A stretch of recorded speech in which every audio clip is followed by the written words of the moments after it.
മഴയൊക്കെ ആയതുകൊണ്ട് വണ്ടി ഇടയ്ക്കിടയ്ക്ക് കഴുകേണ്ട അവസ്ഥയിലാണ്. നല്ല അടിപൊളി മഴയല്ലേ പെയ്തുകൊണ്ടിരിക്കുന്നത്. പിന്നെ നിങ്ങൾ ചെയിന് ലൂബ് ചെയ്യാനും അതുപോലെ തന്നെ ക്ലീൻ ചെയ്യാനൊക്കെ ആയിട്ട് ഏത് കമ്പനിയുടെയാണ് യൂസ് ചെയ്യുന്നതെന്നുണ്ടെങ്കിൽ ഒന്ന് കമൻറ്റ് ബോക്സിൽ ഒന്ന് ഷെയർ ചെയ്യണം. നല്ല പ്രൊഡക്റ്റ് ആണെങ്കിൽ. കാരണം ഞാനിപ്പോൾ വാങ്ങിയിട്ടുള്ളത് വലിയ കാര്യമില്ല. അത് ക്ലീൻ ചെയ്താലും അതുപോലെ തന്നെ ലൂബ് ചെയ്ത് കഴിഞ്ഞ് കഴിഞ്ഞാലും പെട്ടെന്ന് തന്നെ ഗ്രീസ് പോലെ ആവുന്നുണ്ട്. അപ്പോൾ നമ്മളിപ്പോൾ നേരെ പോണത് മീൻ മേടിക്കാനാണ്. മീൻ മേടിക്കാനാണെങ്കിലും ഡൂക്കിലേ പോകൂ എന്നുള്ള സംഭവമല്ല കേട്ടോ.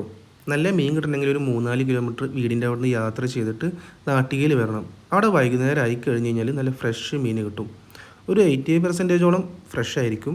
അപ്പോൾ നമ്മളവിടെ വന്നേക്കാണ്. അപ്പോൾ അവിടെ അക്വേറിയത്തിൽ അവർ അക്വേറിയം എന്ന് പറയാൻ പറ്റില്ല, അവരവിടെ വളർത്തുന്നതാണ്, ബ്രാലാന്ന് തോന്നുന്നു.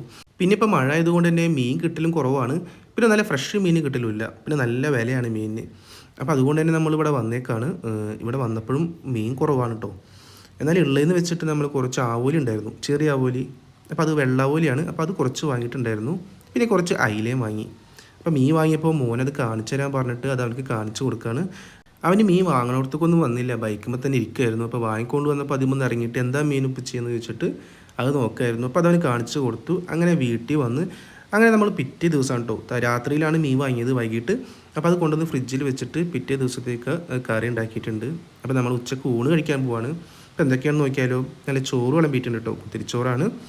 പിന്നെ അതുപോലെ തന്നെ കുത്തിരിച്ചോറ് നിങ്ങൾ ഏതാണ് കഴിക്കുന്നത് നിങ്ങൾ കമൻറ്റ് ബോക്സിൽ നിന്ന് ഷെയർ ചെയ്യണം കേട്ടോ. ഇപ്പോൾ ഇത് പാലക്കാടൻ വടിമട്ടാണ്. ഇതിന് നല്ല വിലയാണ്, കിലോന് എത്ര 60 രൂപയാണെന്ന് തോന്നുന്നു. അപ്പോൾ നമ്മളത് മാറ്റാനുള്ള ഒരു പരിപാടിയിലാണ്. ഇത്രയും റേറ്റ് കുറച്ച് കുറവുള്ളത് മതി എന്നുള്ള, പിന്നെ അത്രയും ക്വാളിറ്റി തോന്നുന്നില്ല 60 രൂപയുടെ. അപ്പോൾ അങ്ങനെ അതാണ് എടുത്തിട്ടുള്ളത്. പിന്നെ അതിൻ്റെ കൂടെ കടച്ചക്ക കറി ഉണ്ടാക്കിയിട്ടുണ്ട്. പിന്നെ നമ്മളെ മീൻ കറി, അയിലക്കറി ഉണ്ട്, അയില വറുത്തുണ്ട്. പിന്നെ നമ്മൾ ആവൂരി വാങ്ങിയത് എടുത്തിട്ടില്ല, നമ്മൾ പിറ്റേ ദിവസത്തേക്ക് വെച്ചേക്കാണ്. കാരണം ഇവിടെ മീൻ കിട്ടാൻ കുറച്ച് പാടാണ്. അപ്പോൾ പിന്നെ മഴ ആയതുകൊണ്ട് തന്നെ പോയി മേടിക്കാനും ബുദ്ധിമുട്ടാണ്. അപ്പോൾ നമ്മൾ 2 ദിവസത്തിനുള്ള വാങ്ങി കൊണ്ടുവന്നിട്ട് അങ്ങനെ എടുത്ത് വെച്ചേക്കാണ് കേട്ടോ. അപ്പോൾ നമ്മൾ കറികളൊക്കെ വിളമ്പിയിട്ടുണ്ട്. കുറച്ച് ചെറുപയറുപ്പേരി ഉണ്ടായിരുന്നു, അത് ഉച്ചയ്ക്ക് ഉണ്ടാക്കിയതല്ല, രാവിലെ പുട്ടിൻ്റെ കൂടെ ഉണ്ടാക്കിയാണ്. അപ്പോൾ അതിൽ ബാക്കി വന്നപ്പോൾ അതും കൂടെ ഊണിൻ്റെ കൂടെ കഴിക്കുന്നുണ്ട്. അപ്പോൾ നമുക്ക് എങ്ങനെയുണ്ടെന്ന് നോക്കിയാലോ ഫുഡ്. അത് ഞാൻ കടച്ചക്കറി ചോറിൽ നല്ലപോലെ കുഴച്ച് ഒന്ന് കഴിച്ച് നോക്കാം കേട്ടോ. സംഭവം നല്ല ടേസ്റ്റ് ഉണ്ട്. കടച്ചക്ക പറയണ്ടല്ലോ, നാടൻ കടച്ചക്ക എന്ന് തോന്നുന്നു കേട്ടോ. ഇത് കിലോ 100 രൂപയായിരുന്നു വില. അപ്പോൾ സംഭവം അടിപൊളിയായിട്ടുണ്ട്. ഇനി നമുക്ക് ആ മീൻ വറുത്തതും കൂട്ടിയിട്ട് ചോറിൻ്റെ കൂടെ വെച്ചിട്ട് കുറച്ച് ചെറുപയറും കടച്ചക്കറിയൊക്കെ കൂട്ടിയിട്ട് ഒന്ന് കഴിച്ച് നോക്കാം എങ്ങനെയുണ്ടെന്ന്. സംഭവം ഒരു രക്ഷയില്ല, നല്ല ടേസ്റ്റിൻ്റെ കഴിക്കാനായിട്ട്. കടച്ചക്ക എൻ്റെ ഫേവറേറ്റാണ്. പിന്നെ മീനിനെ കുറിച്ച് പറയുകയാണെങ്കിൽ മീൻ അത്രയും ഫ്രഷ് എന്ന് പറയാൻ പറ്റില്ല, കുഴപ്പമില്ല, ഒരു എന്താ പറയുക, ഒരു ഏവറേജ് ടേസ്റ്റേ ഉള്ളൂ കറി വെച്ചത്. മീൻ വറുത്താണെങ്കിൽ അത്യാവശ്യം നല്ല ടേസ്റ്റിൻ്റെ കഴിക്കാനായിട്ട്. സംഭവം എല്ലാം കൂടി കഴിക്കാൻ അടിപൊളിയാണ് കേട്ടോ.